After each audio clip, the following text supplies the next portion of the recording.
John Westfall from the Naval School District. We're here to give you a presentation on the upcoming referendum for the renovation in addition to the high school possibility.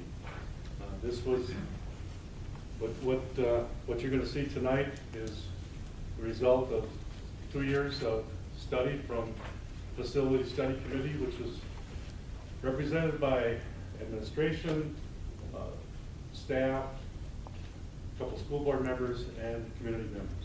There were 39 members on this committee, and the recommendation came then to the school board, and then the school board acted on it. So what we want to do tonight is give you a different perspective. We want you to see a perspective from one of your local successful business person that is currently moving to your industrial park. So we want to let him give his perspective on this. So I'd like to have Randy Clark come forward from RCI Engineering to give a presentation on his view on why this is a necessity. Randy? Excuse me, one question for those that don't know, what's your position with the school district? President of the school board. Okay, thank you.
Okay, thank you very much. My name is Randy Clark. I am the owner of RCI Engineering here in Mayville. And as you mentioned, our company is currently in the process of moving from our location next to Metalcraft into the industrial park in the old Steel Masters or Custom Weld building. Been in Mayville basically in our facility since 2008. And I actually grew up in the town of Leroy. Went to Mayville High School, graduated in '96. Spent a few years on the road, worked for John Deere, went to school at UW-Platteville, and during my career at John Deere, realized an opportunity for a business, decided to quit my job, move back to Mayville, and start a business up. So what I'd like to talk to you about today, and I appreciate your time, is kind of a different perspective on the referendum, one based on industry, and the impact that the referendum has on the local industry here. Now, I have to give you a little bit of a heads up first. When I first heard about the referendum, I'll be honest, I was completely against it. I didn't know anything about it. I thought, how could we consider something like this at this time? You know, after everything that the economy's been through and everything that we're rebuilding and that we're getting some steam back in the economy. But I'm not one to write off any decision without some investigation. So I started looking into things myself, started talking to people, started asking questions. What was it all about? Because if I was going to be against it, I wanted to understand.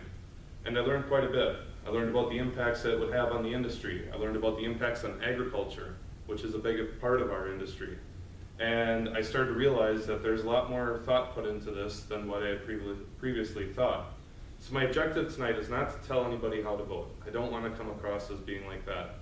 My objective here tonight is just to show you a different perspective of the situation and how the referendum ties back to the community. So first, let's take a look at the future of the tech ed and ag programs at the high school, because that's something that's near and dear to my heart, something of interest to me, and something very important to my business. I see the future of the ag and tech ed programs as the next crop, if you will, of engineers, technicians, assemblers, dealers, customers. RCI Engineering currently employs 1 to 2 students at any given time. We also sponsor the FFA at the state level in the Ag Mechanics Career Development event. We also support the local FFA, and I'm personally on the advisory board for the Tech Ed department at the high school. My hope through this involvement and our commitment to FFA and other organizations is to bring awareness to the next generation and show them that opportunities exist here in Mayville and that there are more opportunities beyond Mayville as well. So let's take a step back and let's look at the future of FFA in Mayville, because FFA has had a great impact on my life. The FFA chapter here is a very excellent program, one of the best in the state, but resources are needed. They need more space for the different activities that they hold. They also need more community support at different functions, like the FFA breakfast and the steak fry. Mayville, in my opinion, is the next generation agricultural community. Now, take another step back. One of my first memories of Mayville High School and the FFA happened in the late 80s. I went with my dad to help build the greenhouse. And I asked my dad, as I was looking into this situation, why did you build the greenhouse? What was the purpose? Because I was pretty young at the time. And he said it was to save the ag program. He said that at the time there were many people in the community that doubted that there was a future of agriculture in Mayville. Can you imagine that, sitting here tonight? Can you imagine that people were doubting if agriculture was a part of our community back in the 80s? I mean, that's a pretty important statement. So the FFA alumni at that time got together and said, look, there is a future in agriculture. It's strong. Even though the 80s were horrible for ag business, the future was strong because they had the resources in the neighborhood. Things just weren't great at the time. So they put an effort together to build a greenhouse to expand beyond the traditional agricultural classes and start to offer horticulture. And this will tie back in a little bit. That key move secured a spot for agriculture in the high school for many, many years because it opened up new opportunities for the students. Mayville is the next generation of ag community. In my talks to people about this referendum, I've been approached by a few individuals that said, why are we even thinking of expanding the tech ed and ag wing? Just wipe out the ag department, give it all to the tech ed department. When I first heard that, I was shocked because my livelihood depends on agriculture, depends on the producers in the area and the different ag businesses around the country. Mayville is the next generation ag community. What does that mean? Our production ag has shifted from small dairy farms all over the neighborhood to a few large animal confinement facilities, cash crops, and also different production scenarios. We have cheese production that is very prevalent in this area. Most people don't think about that. Cheese production in Mayville is very important. There are many companies in the area. They like to employ people with skills in food science. Food science is taught in the ag education department at the high school. So you see the connection to industry there. We are also known for manufacturing. We'll talk about that more in a bit. Also technology and now engineering services. The future of Mayville in terms of manufacturing and tying to agriculture is very important in my world. Now I'm going to geek out on you a few minutes here and talk about agriculture and engineering and manufacturing here in Mayville. This is a good example of awareness. So all of the ag equipment manufacturers in North America are sourcing weldments and sheet metal components here in Mayville. Why is that? Well, Mayville has a great manufacturing base. There's also several of these companies now sourcing engineering services here in Mayville. So let's look at a map of the United States and let's look at the primary area for ag equipment manufacturers in the US. We call this in our industry the Bermuda Triangle. What it is an area from Green Bay to Moline, Illinois to Chicago. This area holds all of the major agricultural equipment developments of our lives. All of the basic concepts of agricultural equipment were developed in this region in North America. Now, why is that? Well, number one, you had a lot of Europeans that settled through Chicago and the ports of Milwaukee and settled to this area to find a climate that was similar to their own. They had experience working with iron in Europe, came to the US, saw an opportunity here, and especially in Mayville, saw an opportunity to work with iron. You also had people that were trying to feed themselves in a vast new world that had no resources other than the land to provide for the people. These people also had great work ethic and were very sharp in their skills of understanding of mechanization. And they came up with many different concepts for harvesting crops and developing crops. Some of those concepts, such as a simple disc opener used on every planter in the world today, were developed right here in Mayville. Now if you look at this map and you look at the star, that star is Mayville.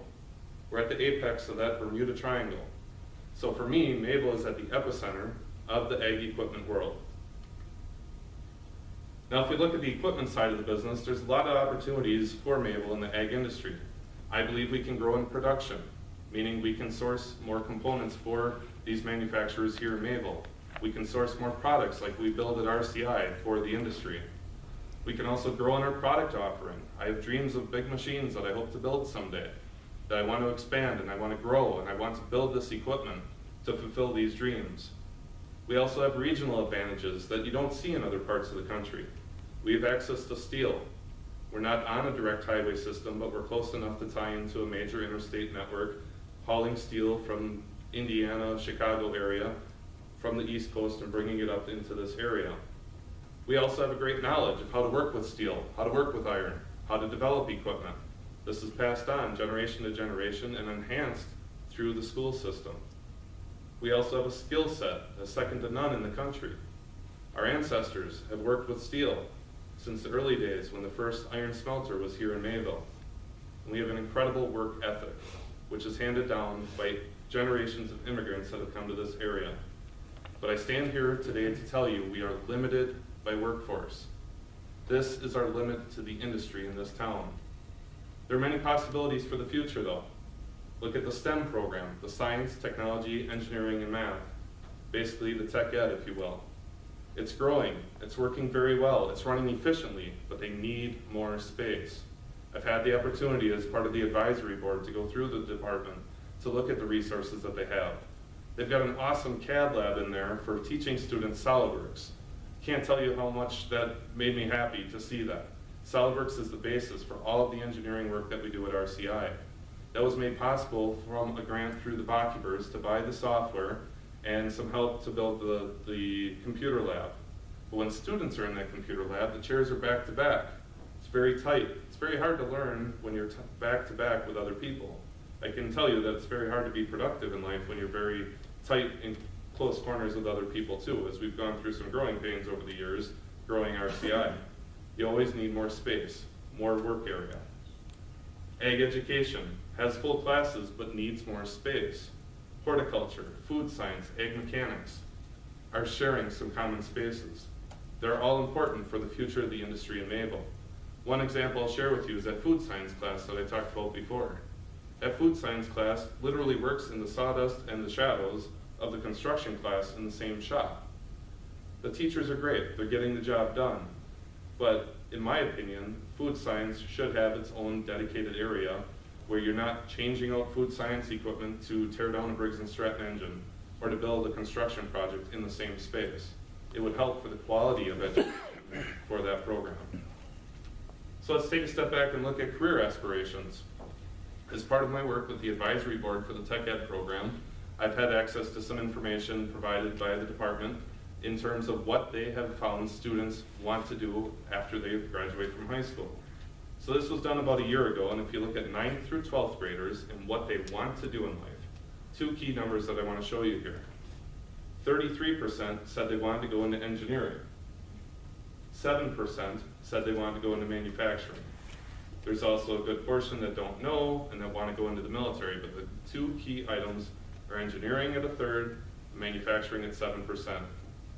So then they took another survey of students that already graduated and said, where did you end up? Four-year college was 40% of those that went through the Tech Ed program. Those that went straight to the workforce was 30%. So the students that are in high school at the time were thinking that about 7% of them would go straight to the workforce.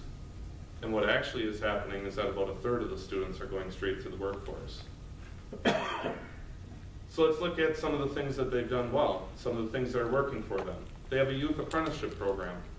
There are 2 in manufacturing outside of Mayville, 1 in IT outside of Mayville, 1 in accounting at Lake Country, and one was starting at the time in manufacturing at Mac. In the previous year, they only had 1 student enrolled, and they have meetings set up for 4 to 5 potential candidates for that program for 2015. So let's look at tech and ed enrollment. Class sizes are increasing. Less classes currently being run, more total students. And this is a common theme I want you to take from this tonight. It's not so much that our population is growing or that the number of students are growing, it's the participation rates of the students are increasing. We have more women that are getting involved in manufacturing. We have more women getting involved in sports. We have more activities available for students to participate in, trying to grow their awareness of the world around them. If we don't offer these opportunities, these students will never see what opportunities might be in the industry. And if you send them out of the high school program with just a general idea of what they want to do, but no exposure to any part of it, you're going to find that they're going to bounce around quite a bit because they don't know anything about those different areas. What they're trying to build up with the high school is a scenario where these students can have the exposure to different industries, to different work environments, and get that experience while still in high school when they can bounce class to class rather than bouncing job to job or career to career. So in this last season, 279 students signed up for classes last spring. 234 ended up in the department. Classes under 12 students were disbanded, resulting in the loss of 45 students. So they simply did not have the resources, the space, to handle all of the students. And there were currently 19 females enrolled in the program.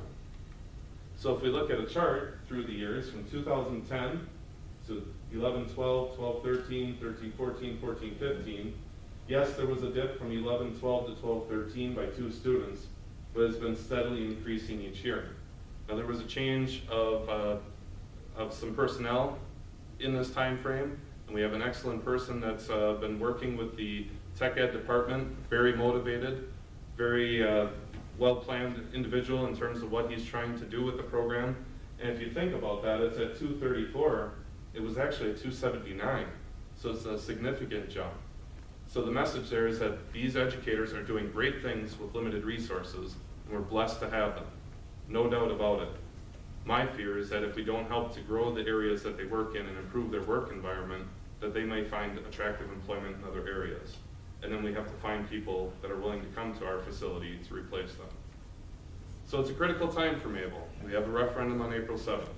My dream for April 7th is that we get as many people out as humanly possible so that we have a true representation of the voice of the community, not just a few.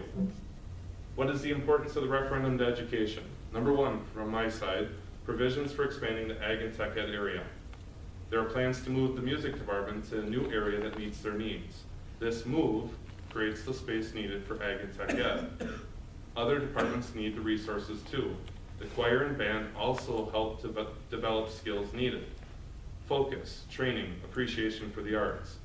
In my personal experience, I can tell you that individuals that have an appreciation for the arts, whether it's music or actual artwork and what have you, do a better job on the manufacturing side.